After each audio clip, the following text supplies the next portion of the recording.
E eu não sei se você sabe, mas para provar de algo, primeiro você precisa se aproximar daquilo, você precisa estar próximo, se achegar à mesa do rei e desfrutar de um banquete celestial. Existem coisas que dependem de um comportamento nosso, de uma atitude nossa, para que nós possamos desfrutar de coisas mais intensas. E sabe, queridos, eu sei que nessa noite o Senhor tem algo a fazer. O Senhor tem desejo de nos puxar para um outro nível espiritual nessa noite. Sabe, queridos, como todo bom gaúcho, eu de vez em quando faço churrasco na minha casa. Mas eu não espalho todas as brasas da churrasqueira. Você que já fez fogo, você sabe disso. Você amontou as brasas para que o fogo pegue mais fácil. Amém? Para que o propósito se cumpra. E eu quero hoje desafiar você que está aí atrás a vir mais para frente. Eu quero dar um exemplo, eu vou ser o primeiro. Eu vou descer aqui embaixo. Para você que está aí atrás, vem mais para frente. Chega aqui mais para frente. Talvez você pense que estar sentado mais à frente é só para os líderes da igreja. Não, queridos, nós somos uma família. E a Bíblia diz que é bom, agradável, que nós vivamos em união, próximos uns dos outros. E sabe, queridos, nós somos como que brasas vivas, que vamos nos achegar um ao outro e atrair a glória do Senhor para este lugar. E eu sei, queridos, que nessa noite, coisas gloriosas da parte do Pai, elas se manifestarão nessa noite. Amém? Aleluia. Eu quero que a gente cante de novo esse refrão, né? Santo Espírito, és bem-vindo aqui. Na verdade, queridos, o Espírito de Deus, ele já está em nós.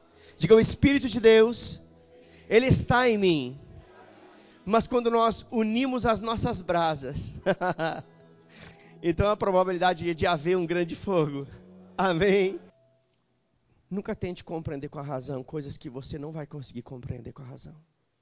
Existem coisas que são tão espirituais que você só vai compreender de forma espiritual. E talvez você até diga, mas que doideira é essa? E eu digo para você que você não é o primeiro, também não será o último. Isso começou há 2000 anos atrás, quando havia um povo cheio do Espírito e eles foram acusados de que estavam cheios de bebida alcoólica. E de fato nós estamos cheios da bebida espiritual, cheios do vinho novo de Deus, cheios da glória de Deus. E sabe, queridos, essas coisas, por mais doidas que pareçam, elas são capazes de mudar qualquer circunstância na nossa vida. Porque nós saímos do âmbito da razão e saímos do âmbito da emoção e entramos no âmbito espiritual. E é nesta condição que Deus trabalha. É nesse ambiente que Deus opera. Amém, queridos? Sabe, eu estava meditando sobre aquilo que eu ia falar nessa noite e o Senhor começou a trazer à memória algumas coisas naturais para que eu pudesse tentar explicar coisas espirituais. E veio à minha memória um tempo onde eu era criança e eu me lembro que uma das coisas que eu gostava muito de fazer, eu aguardava com expectativa que os meses se passassem para que aquele tempo chegasse. Era um tempo onde eu tirava férias escolares e eu passava um período dessas férias na casa da minha avó, no interior do estado. E eu me lembro que naquele lugar era roça, era literalmente interior mesmo, né? Bem no interior.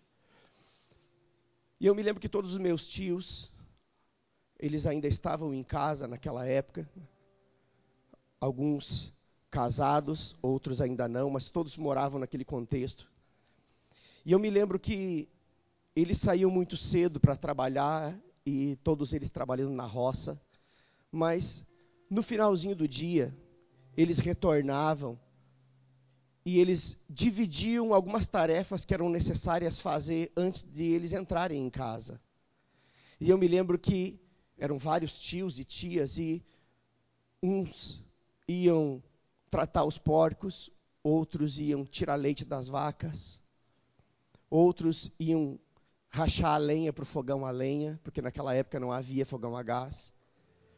E eles dividiam as tarefas e de repente eles começavam a entrar um a um para tomar banho num chuveiro que não era chuveiro elétrico. Talvez hoje as pessoas nem saibam que isso existiu um dia.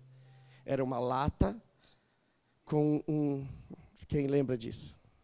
Rapaz, é só os que têm mais de 40, não vão lembrar disso.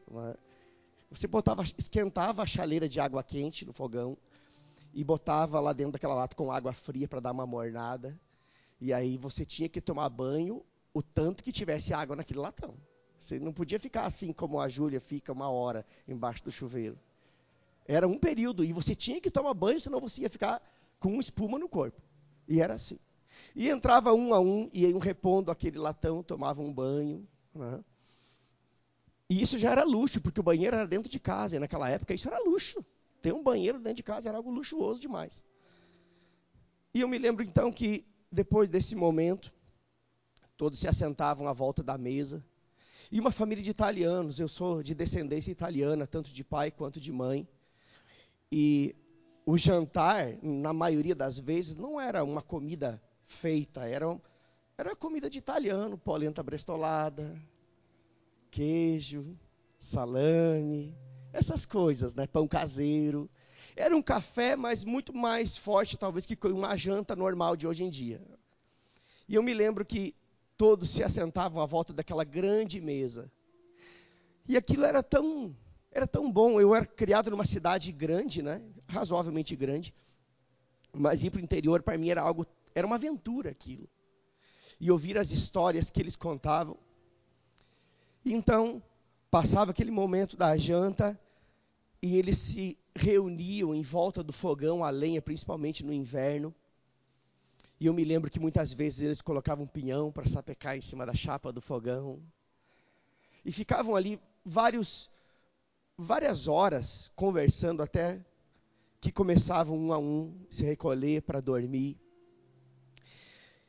Mas eu me lembro desses fatos. Havia um lampião a gás, não havia energia elétrica. Energia elétrica é coisa da modernidade.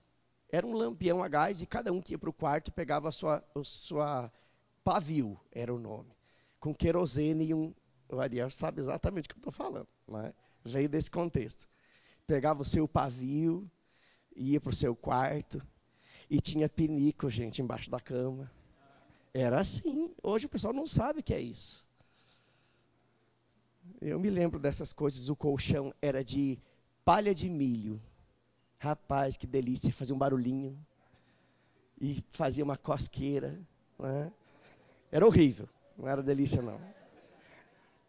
Mas era assim. Mas, gente, aquilo era tão maravilhoso para mim, porque era algo novo. Era uma aventura aquilo. E tudo que era feito naquele fogão. Não havia fogão a gás. Então, tinha que rachar muita lenha, porque era o dia e a noite, aquele fogão bufando ali, aquecido, né? E eu me lembro que de manhã cedo, muitas vezes o dia clareando, e uma das minhas tias ia acender o fogão com grimpa e com graveto. E normalmente ela fazia isso usando brasas que sobraram da noite anterior. Ela ia lá, dava uma mexida naquelas brasas, acrescentava ali alguns gravetos, um pouquinho de grimpa, e dava uma soprada, e ela acendia um fogo naquilo que sobrou do fogo anterior.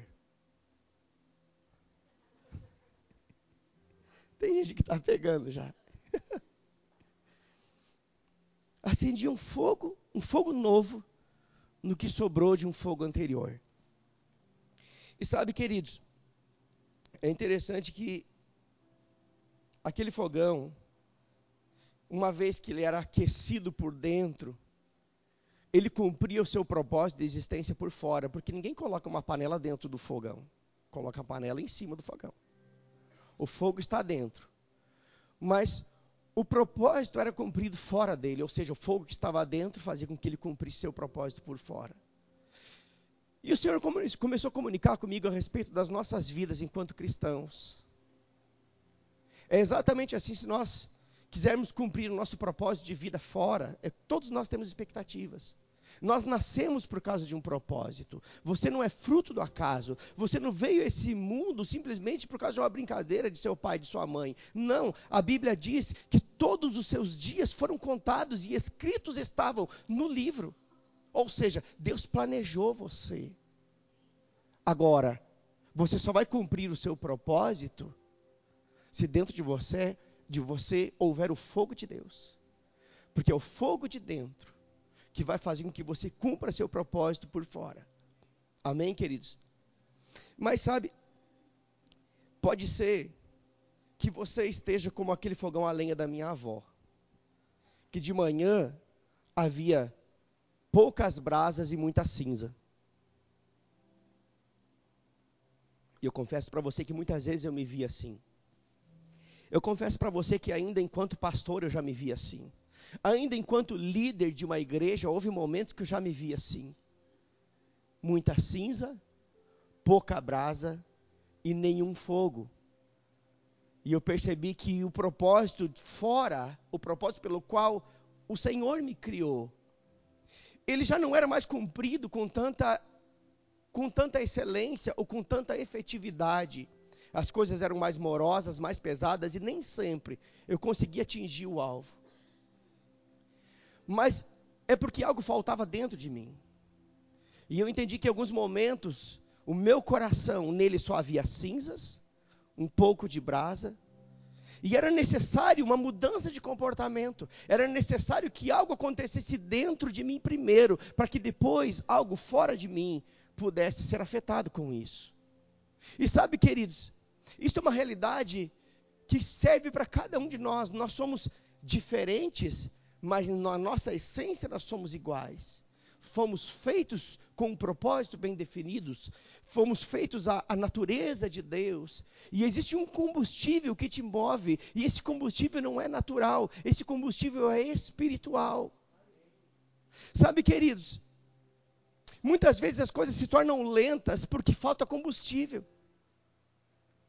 O desejo do Senhor é que nós sejamos como aquelas locomotivas de antigamente, lembra? Que eram movidas a carvão. Quanto mais carvão nos filmes de faroeste, a gente consegue identificar bem essa realidade, né? Quanto mais carvão era colocado dentro daquela locomotiva, mais rápido ela andava, o fogo começava a bufar e ela começava a correr, mas quanto menos fogo, mais lenta ela andava. É ou não é verdade? Esta é a realidade das nossas vidas. Quando falta o fogo de Deus no nosso coração, quando a chama está se extinguindo, todas as coisas se tornam mais lentas, tudo se torna mais moroso, não há mais velocidade, não há mais efetividade, e na verdade a frustração começa a tomar conta do nosso coração, porque nós vemos as coisas acontecendo ao nosso redor, mas na nossa vida nada acontece, ou se acontece, é algo pequeno, insignificante e moroso demais. Mas nessa noite o desejo de Deus é que nós possamos atiçar as brasas e reacender o fogo no nosso coração, o fogo do Espírito de Deus em nosso coração. Sabe, queridos, chegou o tempo de nós andarmos de uma forma mais afogueada nas coisas do Senhor. Deus não está à procura de religiosos, pessoas religiosas. Deus, Ele está interessado em pessoas que o amem e o adorem em espírito e em verdade. Crentes que verdadeiramente haja neles um fogo de Deus, um desejo pela intimidade, um desejo pela comunhão, um desejo pelas coisas espirituais. E se você veio aqui para cumprir apenas um ritual na sua agenda religiosa, muda isso, pelo amor de Deus. Amém, queridos? Aleluia. Aleluia. Agora, eu quero trazer um entendimento aqui de como é que essa chama do Espírito, ela pode ter sido abafada em nosso coração. Pode ser que a chama, assim como no meu coração em alguns momentos foi abafada, pode ser que no seu coração isso já aconteceu ou está acontecendo, e se um dia isso vier a acontecer, você já vai saber como lidar com isso. Mas como é que isso pode ter acontecido? Na verdade, isso pode acontecer quando, ao invés de confiar e depender do auxílio do Espírito Santo, nós tentamos achar as soluções dos problemas por nós mesmos. E muitas vezes tentamos resolver as coisas do nosso jeito e na força do nosso braço. Eu já tentei fazer isso. Deixei de confiar em Deus.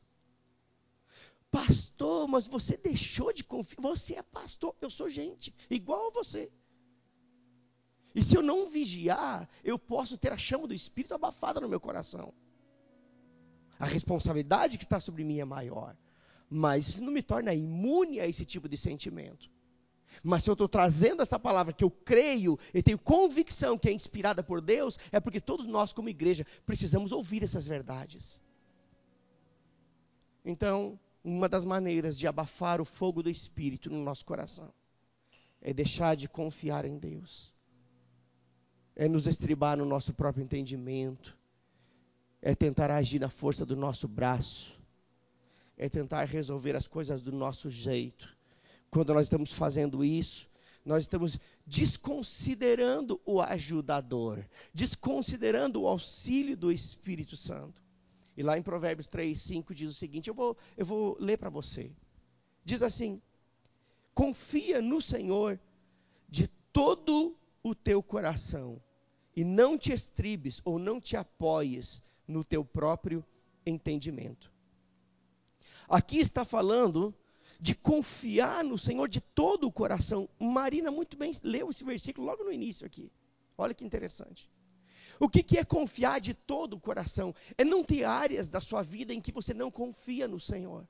Porque nós temos a probabilidade de confiar em Deus para algumas áreas. Na área emocional, ou espiritual, ou financeira, eu seleciono algumas. Nesta eu confio, mas nesta aqui, eu ainda tento segurar as coisas. Eu ainda tento resolvê-las do meu jeito. Eu ainda tento dar um jeito por mim mesmo. Mas eu garanto uma coisa para você, não dá certo. A Bíblia diz, confia no Senhor de todo o teu coração, não em partes. Deus está em busca de homens e mulheres que tenham inteireza de coração, que possam se render a Ele com inteireza de coração. Esse é o desejo de Deus. Confia no Senhor de todo o teu coração e não te apoies no teu próprio entendimento. Sabe o que isso significa? Toda vez que você tentar resolver as coisas por você mesmo, pode ter certeza de que você vai empreender um esforço maior e vai ter um resultado menor e talvez nem consiga alcançar os objetivos que você está buscando. Sabe, queridos, outra forma de abafarmos o fogo do Espírito, de abafarmos a chama do Espírito no nosso coração, é quando nós oramos com a mente confusa, com a mente preocupada. É possível você orar com a mente confusa e preocupada? É possível orar, sim. Agora, o que não é possível é Deus agir por meio de uma oração, onde nós oramos com uma mente toda confusa e toda preocupada. Eu quero que você entenda algo. Num outro momento, numa outra ministração que eu trouxe há um tempo atrás, eu falei justamente sobre isso, que enquanto nós estivermos preocupados, enquanto nós estivermos esperneando, é porque nós ainda estamos no controle, logo Deus fica impedido de agir nessa condição. Quem lembra disso? Enquanto estivermos esperneando, enquanto estivermos preocupados, é porque nós ainda não confiamos aquela situação nas mãos do Senhor. E enquanto nós não confiarmos aquela situação nas mãos do Senhor, logo, Ele fica impedido de agir. Mas Deus não pode todas as coisas, Deus pode. Mas Deus não pode fazer aquilo que você retém. Porque Ele te deu o livre-arbítrio. Se você decidiu assumir o controle de uma situação, nem Deus tira isso de você. Porque Ele te deu o livre poder de escolha. E então, quando estamos nessa condição, Deus, Ele fica ali esperando o momento onde nós possamos nos aquietar, onde nós possamos descansar e confiar, para que então Ele possa começar a agir. Sabe, uma das funções do Espírito Santo que habita em nós, o Espírito Santo de Deus, Ele habita em você. Ele não é um visitante que vem e vai. Ele não é como um hóspede de um hotel que faz check-in e check-out. Não. Ele habita em você. Mora em você. Todos os dias, quando você levanta, tenha essa consciência de que você não está levantando sozinho. E é por isso que a Bíblia diz que o maior habita em você. O Espírito que é santo habita em você. Ei, não é qualquer Espírito, é o Espírito que é santo. Ele habita em você. É o mesmo Espírito que se movia sobre a face das águas, quando o mundo estava um caos. E o Espírito estava ali, protegendo a terra, para que quando a palavra viesse, transformação acontecesse. E é esse mesmo Espírito que habita dentro de você. E a Bíblia diz que ele se move em você com gemidos inexprimíveis, esperando que da sua boca saia uma palavra, para que se apegue ao Espírito e mudança comece a acontecer. Esse Espírito, o Espírito que é santo, o Espírito da verdade. Aleluia. E uma das funções do Espírito Santo que habita em nós é ser o nosso ajudador. Diga, ajudador. É uma das definições do Espírito Santo. Ele é o Paracletos, o nosso amigo fiel, o nosso conselheiro. Mas ele também é o nosso ajudador, porém, ele não pode nos ajudar se nós estivermos dominados por uma mente preocupada. Uma mente preocupada nos domina. Uma mente preocupada, ela nos bloqueia para ver as coisas que muitas vezes podem estar na frente do nosso nariz. Uma mente preocupada nos priva de ver com os olhos de Deus e ouvir com os ouvidos de Deus. Uma mente preocupada deixa a nossa visão embaçada. Mas olha só, queridos, eu estou falando de uma mente preocupada e com isso nós precisamos entender que o Espírito Santo de Deus, ele não habita na nossa cabeça, ele habita no nosso coração. Amém? O lugar da habitação do Espírito Santo não é aqui, é aqui. E é por isso que nós não vamos entender as coisas do Espírito com a razão. A sua razão vai dizer, esse povo é tudo louco, fica gritando, fica chorando, fica rindo. É porque sua mente não entende. Mas o seu espírito entende. E é por isso que a palavra, quando fala até mesmo a respeito de dízimos e ofertas, diz, cada um contribua segundo o propósito no seu coração, e não na mente. Porque a sua mente vai dizer, se eu der, eu vou ficar sem. O seu coração vai dizer, se você der, você vai receber. E é por isso que nós precisamos sondar o nosso coração, perceber o nosso coração, porque é no nosso coração que o Espírito de Deus habita. E é ali que verdades espirituais são reveladas. E é ali que nós podemos ter uma compreensão clara do que Deus tem para as nossas vidas. Ou seja, o Espírito Santo de Deus, ele não está na nossa cabeça, ele está no nosso coração. Amém? Aleluia. E é somente com essa compreensão que nós conseguiremos achar descanso mesmo em meio às maiores lutas. Sabe, queridos, o fato de sermos crentes não significa que não passamos por lutas. Ah, agora eu me tornei crente, acabaram-se as lutas. Ei, isso aqui não é um mundo de Bob, não. Ser crente não é não ter luta, é ter garantia de vitória. Mas luta vai ter. Como vai ter vitória sem ter luta? Agora, quando nós temos essa compreensão de que o Espírito que é santo, o nosso ajudador, ele habita dentro de nós, está sempre disponível a nos socorrer em qualquer momento, pronto, mesmo em meio às maiores tribulações, aflições, nós estamos descansando nele. Encontramos descanso no Senhor. E é nesse descanso que Deus trabalha.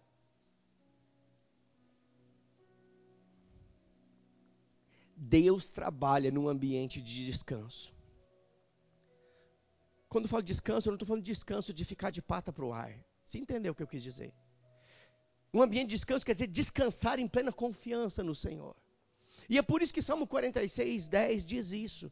Aquietai-vos e sabeis que eu sou Deus. Não tem como sabermos quem Deus é na plenitude Se estivermos dominados por uma mente preocupada, nós não conseguiremos contemplar a grandeza de Deus. Nós vamos sim, com uma mente preocupada, contemplar a grandeza do problema. Mas uma mente confiante, um coração que descansou no Senhor, vai conseguir sim contemplar o poder de Deus disponível para agir e para mudar qualquer situação. Porque agindo Deus, quem impedirá? Portanto, aquietai-vos. Querido, se aquiete, pare de espernear, pare de ficar preocupado, pare de perder sono, decida, toma uma decisão e diga: Senhor, eu vou me lançar no Senhor em plena confiança, eu vou me aquietar em Ti, eu vou entrar no Teu descanso, e então você vai entender o agir de Deus, e você vai ver o quão Deus é bom na sua vida, e você vai ver que Ele é um Deus que trabalha em favor daqueles que nele confiam e esperam e descansam. Aquietai-vos, e então saberemos quem Deus é. Deus se revela na quietude. Deus não se revela na preocupação. Deus não se revela numa mente atribulada. Deus se revela um coração apacentado pelo Espírito Santo, uma mente aquietada pelas verdades da palavra de Deus. Aleluia. Ou seja, toda a força que nós precisamos, ela nunca vai vir de fora. A nossa mente espera que tudo vem de fora. Tudo que nós precisamos vem de fora. A mente diz isso. Mas o seu coração diz: tudo que você precisa vem de dentro.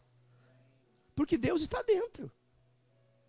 Não tem como você esperar um socorro de fora se o socorro está dentro. Lembra do fogão a lenha? Quando há fogo dentro, seu propósito é cumprido por fora. A força que você precisa não vem de fora, não está no fulano, não está no beltrano, tampouco está no seu pastor. O que você precisa, a força que você precisa está dentro de você, num coração cheio de Deus, num coração fortalecido pela palavra, num coração em comunhão com o Espírito Santo, num coração inspirado pelo Espírito, num coração que julga bem todas as coisas, comparando coisas espirituais com espirituais e discernindo: isso aqui é algo espiritual, e você trata aquilo como algo espiritual. Aleluia. Sabe, queridos, muitas vezes nós precisamos fazer uma autolibertação. É verdade. Tem muito líder espiritual querendo libertar os outros quando não se liberta nem a si mesmo. Mas eu de vez em quando eu imponho as mãos sobre mim mesmo. É verdade. Porque a unção que quebra o jugo, ela vem de dentro. A Bíblia diz que a unção, ela despedaça todo jugo. Sabe o que é jugo? O jugo é uma canga. É uma canga. Aquilo que é isso, não é isso? Ariel agora é da City, né? Mas ele veio do interior. É o cara que mais entende o que eu estou falando hoje. Um jugo nada mais é do que uma canga. Mas por que a canga tem que ser quebrada? Porque Satanás te coloca uma canga que prende você com o problema. É só você que faz força e carrega o problema de arrasto. Mas a unção despedaça todo o jugo, quebra todo o jugo. Mas esta unção, ela não vem de fora, ela vem de dentro. Está dentro de você. Você não tem que esperar vir para um culto. Você promove um culto dentro de você, porque você é templo do Espírito Santo. Templo do Espírito Santo. Deus te fez templo do Espírito Santo. Precisa haver um culto dentro de você. Então a unção gerada nesse culto vai quebrar o jugo sobre a sua vida. Aleluia. Aleluia. Lá em 1 João 2,27 diz que a unção que dele recebemos permanece em nós. Ei, você recebeu uma unção de Deus. E ela permanece em você. Mas às vezes parece que nós estamos desprovidos de unção. Na verdade não é que estamos desprovidos, porque a palavra não mente. Se a Bíblia diz que a unção que dele recebemos permanece em nós, é porque ela não vai embora. O que pode acontecer é que ela está em stand-by, esperando para manifestar por fora aquilo que ela já é por dentro. É como um televisor, quando você desliga ele, fica lá aquela luzinha acesa dizendo que está desligado, mas na verdade está ligado. A luz revela que tem energia. E quando você aciona o botão, o que tem dentro vem para fora e cumpre o propósito pela qual ela foi feita. A unção do Espírito, ela está em você. Ela não foi tirada, ela não te abandonou, ela não arrumou as malas e saiu. Está dentro de você, esperando o quê? Esperando você atiçar as brasas e reacender o fogo. Para que ela possa de novo se manifestar. Aleluia. Aleluia. E nós precisamos ter a consciência dessa unção, que está disponível dentro de nós. Sabe, queridos, quando nós tivermos a consciência da unção que está em nós, nós vamos parar de ficar correndo atrás de pessoas ungidas. Eu vou atrás do fulano porque ele é muito ungido. Ei, seja você ungido. Seja você um homem cheio de Deus, uma mulher cheia de Deus. Seja você alguém que vai atrair os outros por causa da unção que opera na sua vida.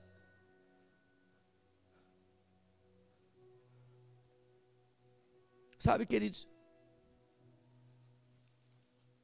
nós precisamos ser continuamente gratos por essa realidade. A realidade de que o fogo de Deus está dentro de nós, a unção do Espírito está dentro de nós. A vida de Deus está dentro de nós. E sabe, quando nós temos esse coração grato por causa dessas verdades, a consequência disso é que nós iremos manter essa chama acesa no nosso interior. Porque você tem uma consciência daquilo que habita em você. E quando você tem consciência de que a unção do Espírito está dentro de você, o fogo de Deus está dentro de você, a vida de Deus está dentro de você, você vai se cuidar até a forma com que você se comporta, fala e age. Porque você vai respeitar a unção. Vai respeitar a presença. Existe fogo de Deus dentro de você. Existe fogo de Deus dentro de você.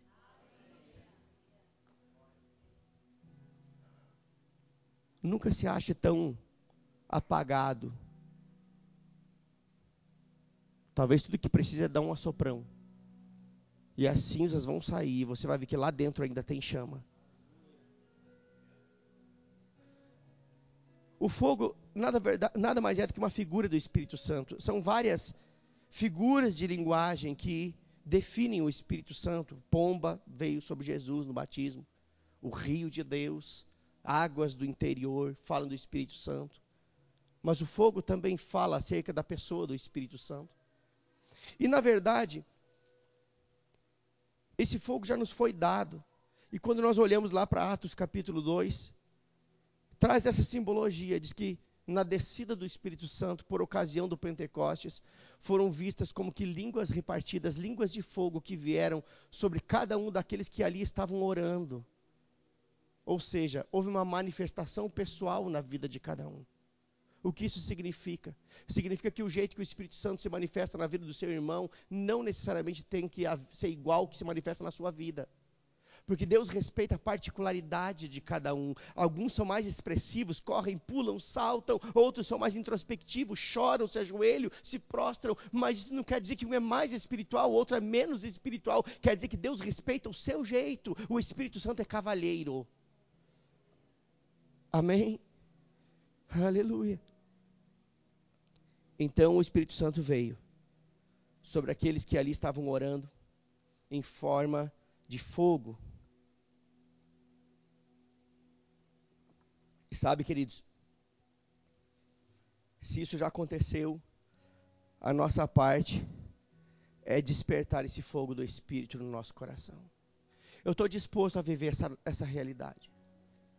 Continuamente despertando para que nunca mais o meu coração fique como que somente com cinzas. Apenas com o calor do fogo passado. Ei, não fique mais pensando, eu sei que há pessoas aqui que estão trazendo à memória momentos gloriosos que passaram na presença do Senhor. Pessoas que tiveram experiências sobrenaturais com o Espírito Santo. Eu vou dizer algo para você, isso é maná velho. Não fique apenas no saudosismo de experiências passadas. Tem experiências novas, prontas para se manifestar na sua vida. Não que aquilo você não possa lembrar, pode e deve. Porém, aquilo que aconteceu não necessariamente vai acontecer de novo, porque Deus tem algo novo para você para esse tempo. novas experiências, um novo mover, um novo tempo de Deus na sua vida, tempo de coisas mais intensas, mais gloriosas, mais poderosas, porque Jesus está voltando, e quanto mais próximo da volta de Jesus, maiores serão as nossas experiências com o Espírito Santo. Aleluia. Agora, como é que nós vamos despertar essa unção que está dentro de nós? Como isso poderia ser possível? Orando no Espírito. Repita comigo, orando no Espírito. O que é orar no Espírito? Orar no Espírito nada mais é do que orar em outras línguas. É impossível ter uma vida espiritualmente aquecida sem a prática da oração em outras línguas. Impossível. A oração em outras línguas é justamente aquilo que atiça as brasas, que libera o sopro de Deus, para que aquelas brasas comecem a voltar a pegar fogo novamente. É a oração em línguas que faz esse movimento, aonde as chamas do Espírito no nosso coração são novamente reavivadas, renovadas. Ou seja, é justamente quando oramos no Espírito que nós despertamos esse fogo de Deus no nosso coração. Sabe, queridos, Romanos 12:11 diz algo muito interessante. Diz assim, sede fervorosos de espírito.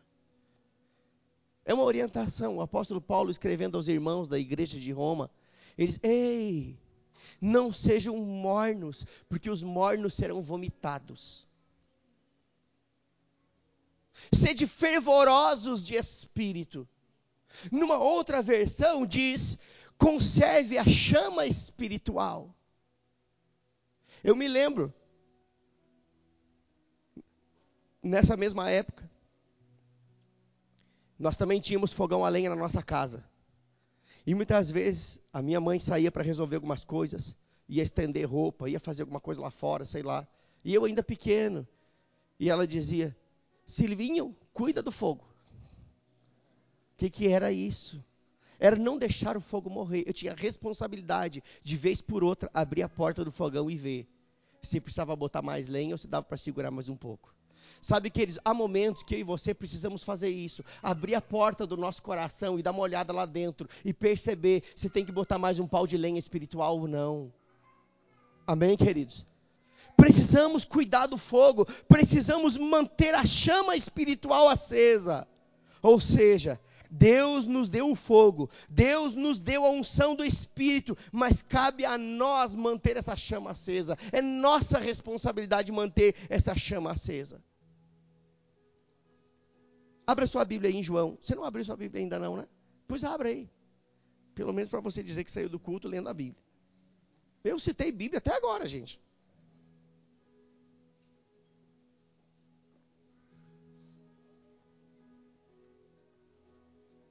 João capítulo 14.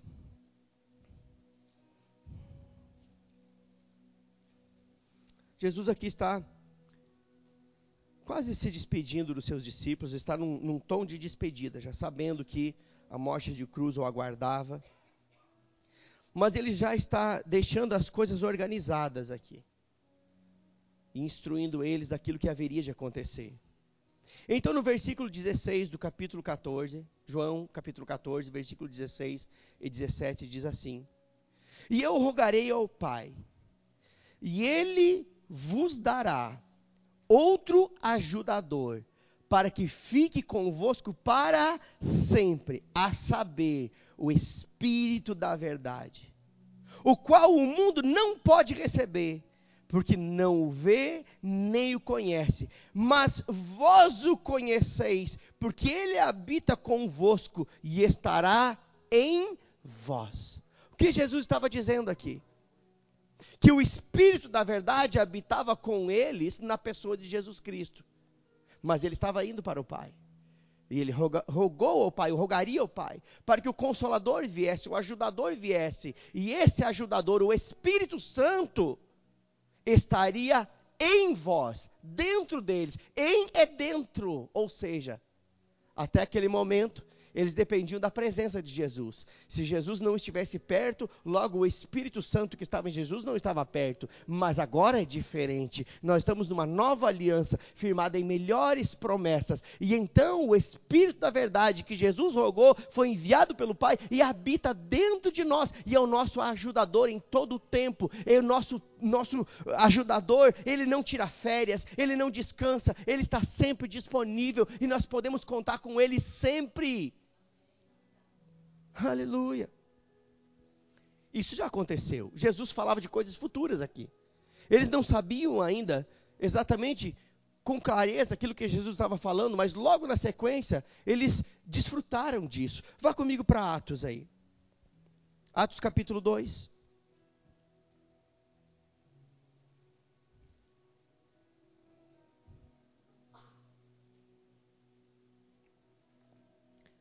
Aqui é o cumprimento da descida do Espírito Santo, o Espírito Santo da promessa.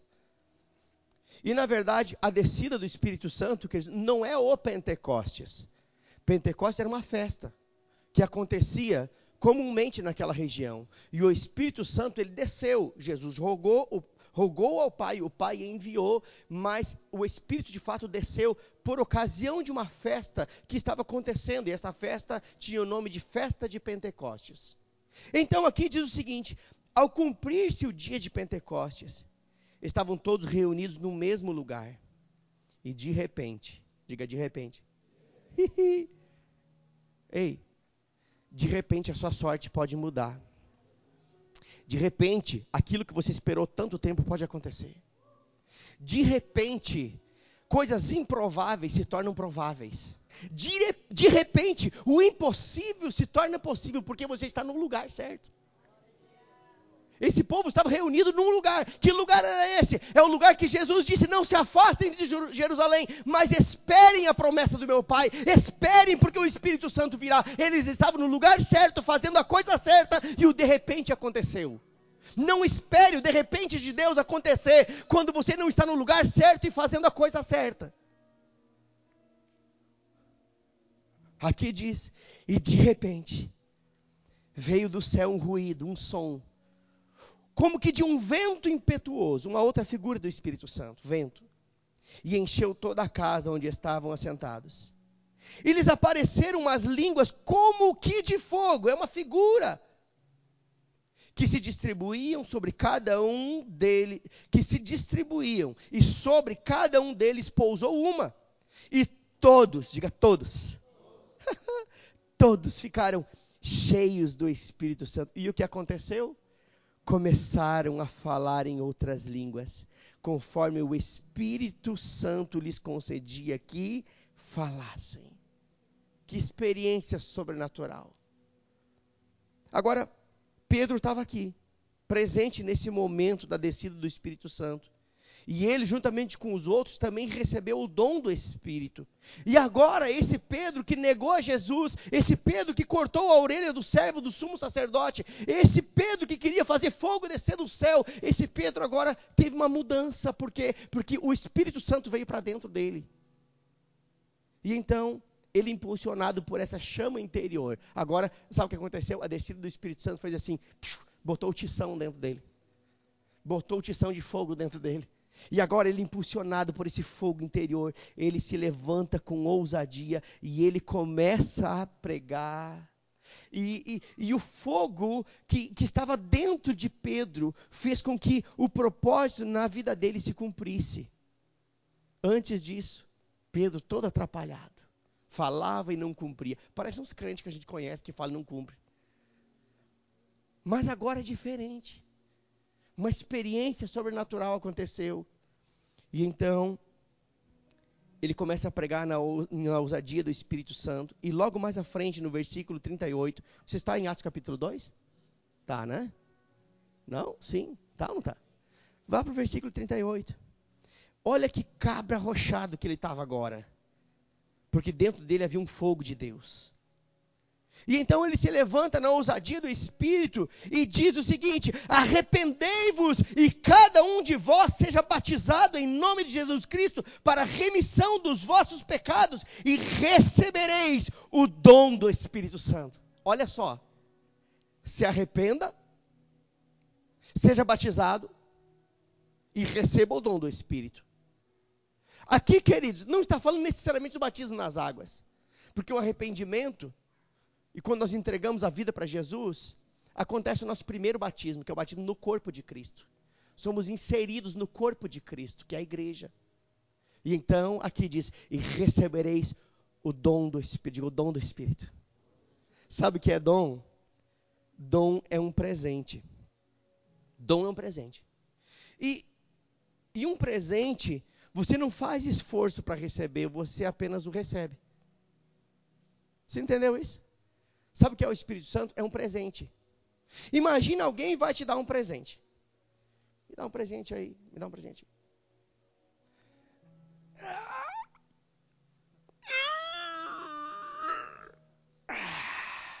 Não. Você não faz esforço nenhum. Quando alguém te dá um presente, o máximo que você precisa fazer é receber. Quem fez o esforço foi o outro que trabalhou para comprar.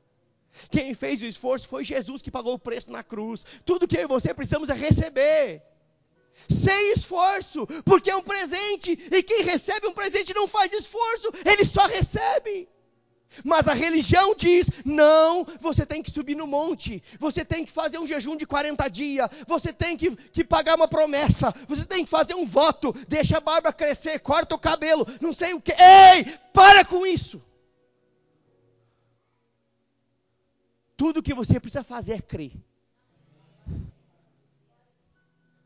Pedro recém tinha negado a Jesus e estava ali. E recebeu. E foi cheio do Espírito. E começou a orar em outras línguas. E se levantou no poder do Espírito Santo que estava dentro. E começou a cumprir o seu propósito.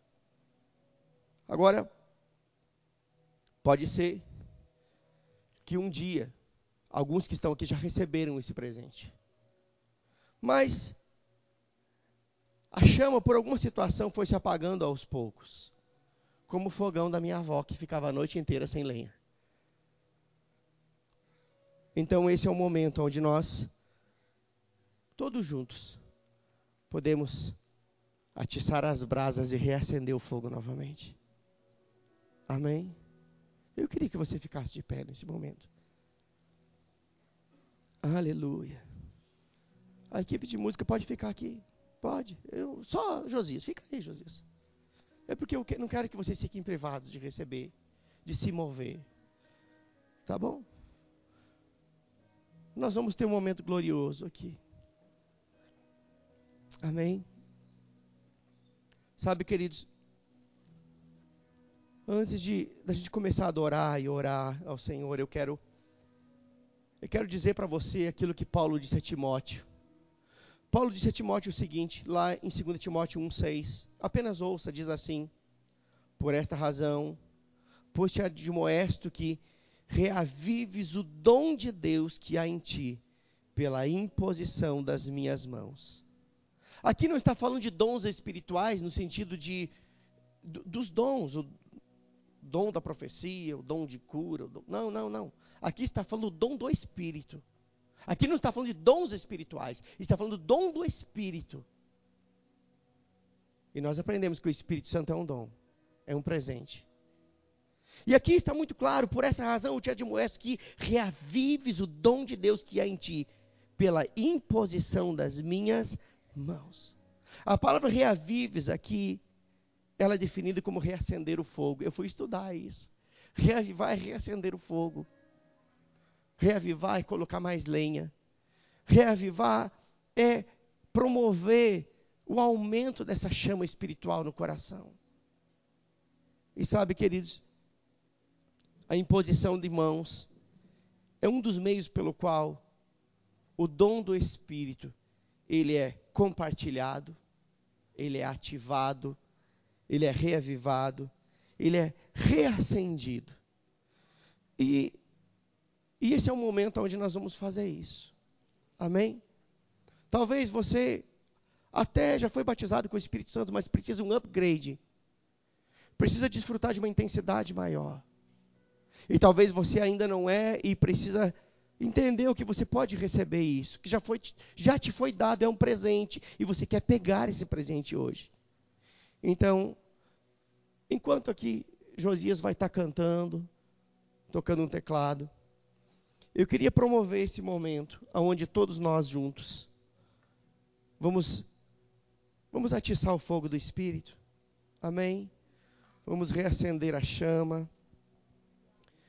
Vamos nos mover. E eu queria convidar algumas pessoas aqui. Na verdade, eu queria convidar qualquer pessoa que queira receber um upgrade espiritual nessa noite. Amém? Você entende que você precisa desfrutar de coisas mais intensas com o Senhor. Esse é o seu momento. Nós vamos começar a adorar aqui.